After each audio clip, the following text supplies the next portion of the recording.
তো বন্ধুরা, আজকে আমরা জানবো যে মেয়েদের কোন কোন জিনিস দান করতে নেই। সাংসারিক জীবনে যে সমস্ত মায়েরা গেছেন তারা ভুলেও কোনোদিন নিজের ব্যবহৃত সিঁদুর, নিজের ব্যবহৃত আলতা এগুলো দান করবেন না।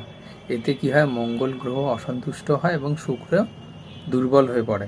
শুক্র হচ্ছে আমাদের জীবনে সমৃদ্ধি এবং লাক্সারির কারক, ঠিক আছে। মঙ্গল হচ্ছে আমাদের জীবনে পরাক্রম এবং শক্তি সাহসের কারক, হাজব্যান্ডের আয়ুর কারক। তো আমরা এগুলো দান করব না।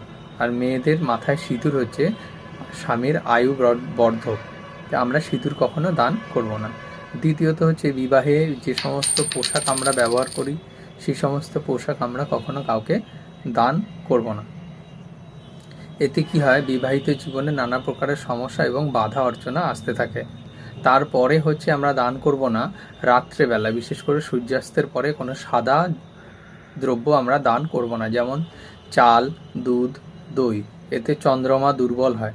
চন্দ্রমা হচ্ছে পরিবারে লিকুইড ক্যাশের কারক এবং মনের কারক। মনে অস্থিরতা এবং চঞ্চলতা, মনে নেগেটিভিটি এসে উপস্থিত হয় যদি আমরা রাত্রেবেলা সূর্যাস্তের পরে চন্দ্রমার কোনো জিনিস আমরা দান করি।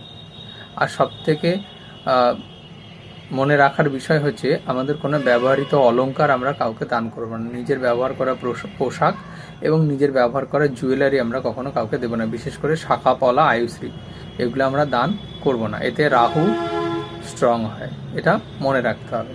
এর পরের ভিডিওতে আমি ছেলেদের জন্যে নিয়ে আসব যে আমাদের ছেলেদের জন্যে কী কী বিষয়গুলো আমাদের দান করা উচিত নয়। ধন্যবাদ।